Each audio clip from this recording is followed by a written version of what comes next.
China's 2022 Party Congress is expected to be a landmark. With all eyes on the country's leader, Xi Jinping, here's why.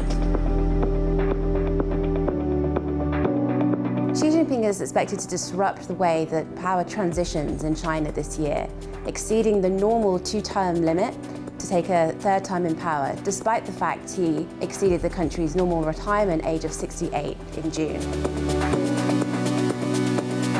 When Xi Jinping came into power, he stated that he wanted to achieve the great rejuvenation of the Chinese nation, which was to make it a world power again on the global stage. So far, in terms of the economy, China's on track now to surpass the US as the world's largest in the next 10 years.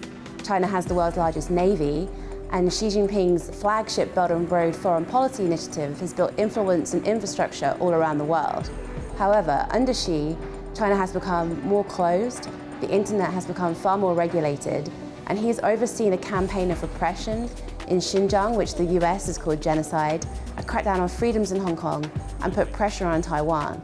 All of that has fractured relations with the West, and more recently, his COVID-0 policy, after being so successful at containing deaths in the early pandemic, is giving China's economy a real bruising.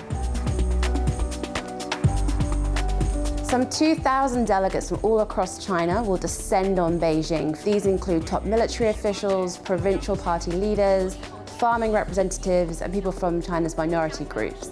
They'll huddle behind closed doors for 5 days and decide everything from policy priorities to sort of who's leading the country, although actually much of that has been decided beforehand.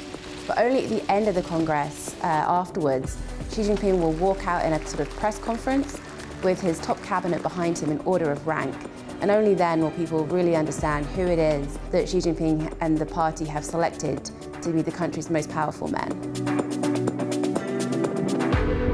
Xi Jinping has overseen an anti-corruption campaign in the past 10 years, which has pretty much eliminated all of his rivals.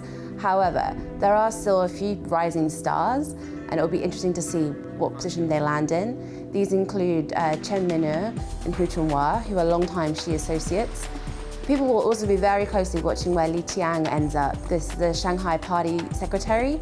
He is a close Xi ally. He was tipped to enter the Politburo Standing Committee, but after overseeing a pretty disastrous COVID campaign in Shanghai, there are rumors that he might no longer get a promotion.